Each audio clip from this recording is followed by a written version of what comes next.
Hello everyone, Nighthawk here, and today I'm going to show you how to create your time-lapse video in Lightroom and After Effects. Enjoy!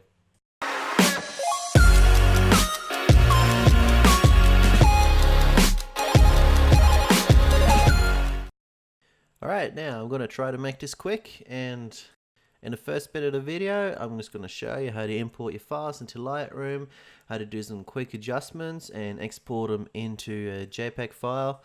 After that, we're going to move over to After Effects, and I'm going to show you how you can get all your images and put them together as a video.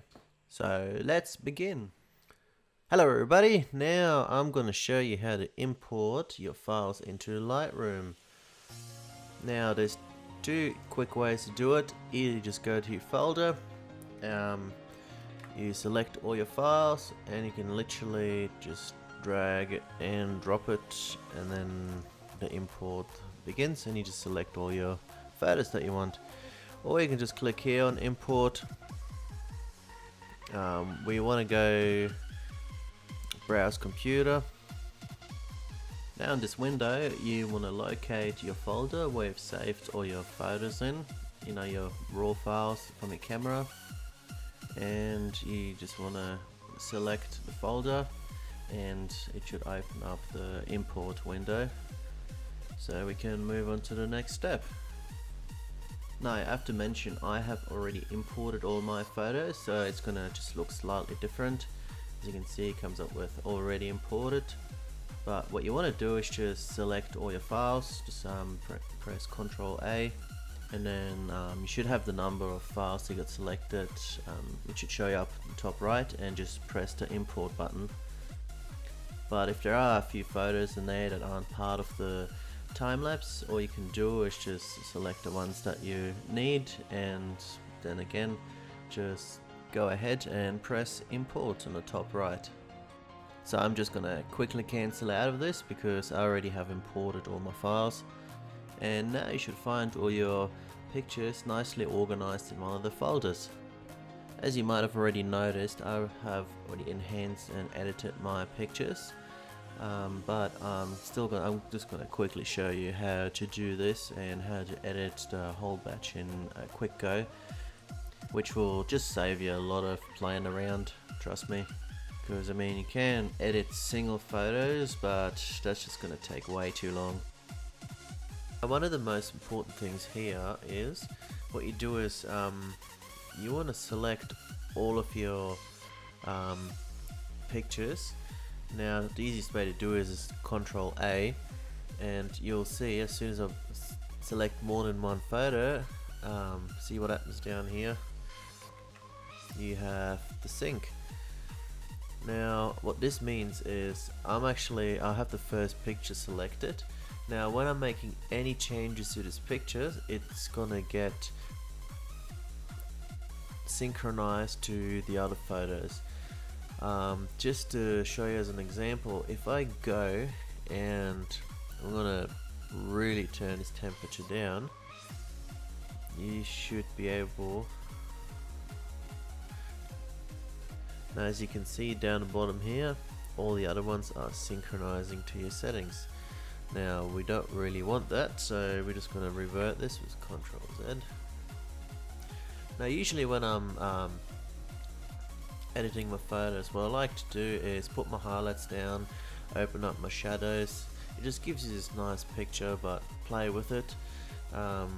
Some pictures I open up fully, but with these photos I do like a little bit down. With your whites and your blacks, you can hold in Alt, and then if you move this, you can exactly see how much whites actually go into the picture, so it doesn't overdo it. You just want to bring it up to a spot where you just have like a little bit of white. You can also watch up here on the histogram, make sure that it's all nice and even. We do the same thing to the blacks, just bring them down a bit, and that should do the trick. I tend to open up the saturation a bit because if you look at it, put them back to 0. If this is the look you're going for, of course you can leave it, but I just like to give it that a little bit of saturations and put the vibrance bit up, and it just gives it those very nice colors into the picture. One awesome things about Lightroom as well is down here you have lens correction.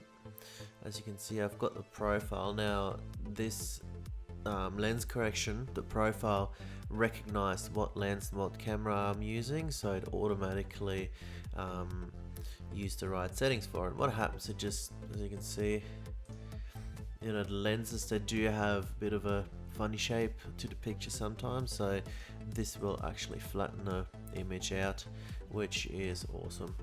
And also what I like to do is I tend to bring the effect a bit down, so as you can see it blackens the corners a bit. I don't want to overdo it, but I find it just gives it that very nice look to your image.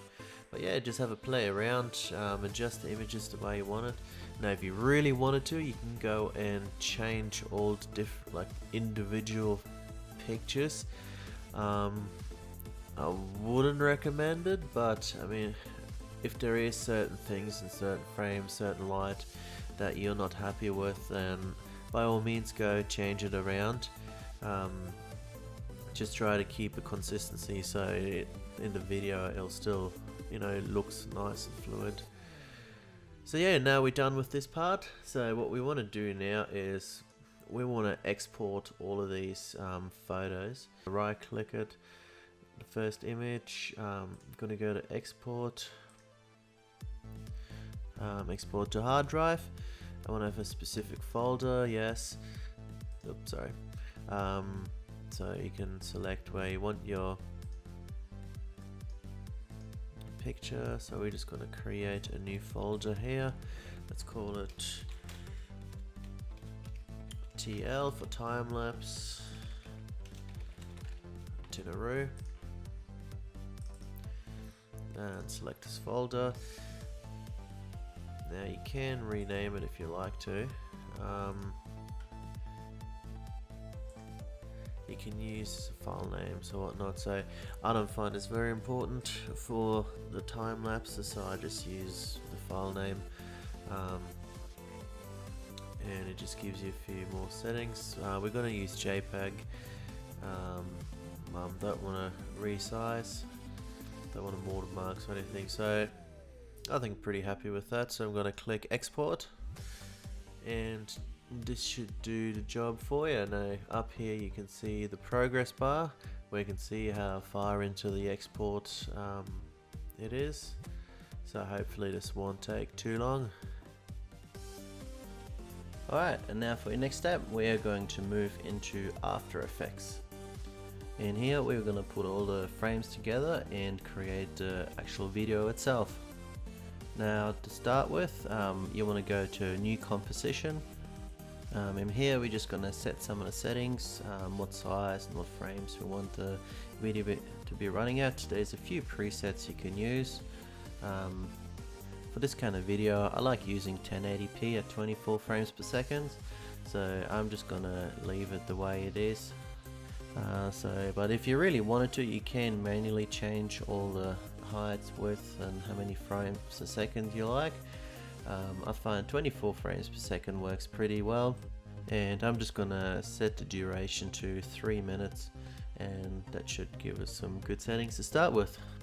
But don't worry, you can always change your settings later on if you have to. Now the first thing you want to do is go to import and then go file. Just remember, not multiple files, go files. You can use multiple files, but with files it's much easier because it has a pretty cool feature built in. So you want to go and locate your images for your time lapse. I'm having mine here in this folder here. These are my raws, but I think I'm gonna just go ahead and use my JPEG files because they're the ones that we have edited earlier and color corrected it. Now what you want to do is select the first picture and make sure the sequence checkbox has been ticked, and then click import. So now the system automatically recognizes it as a sequence and imports all the pictures into one file. So now the software automatically put all the frames frame by frame, like 24 frames per second into a clip for us. But you might have noticed that it has been cropped a bit, so just click on those down arrows, and what we can do is we change the scale, and you should be able to see the whole picture because the software changed the size to our settings that we set at the beginning when we created the new sequence.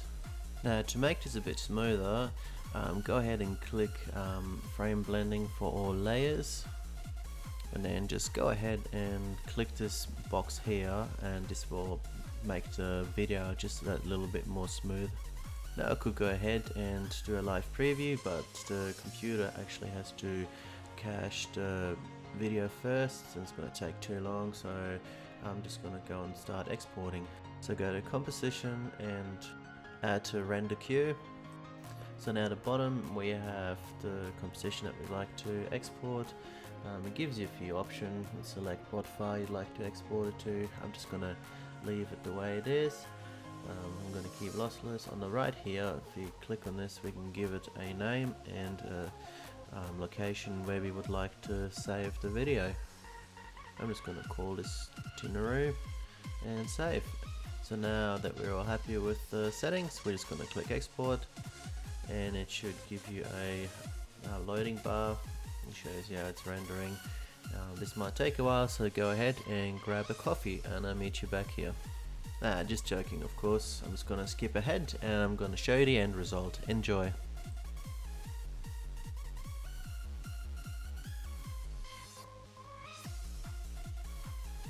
Well, that's it for today. I really hope you enjoyed my videos and I was able to help you guys. Give me a thumbs up and subscribe to my channel, and I will be uploading many more fun videos in the future. See ya!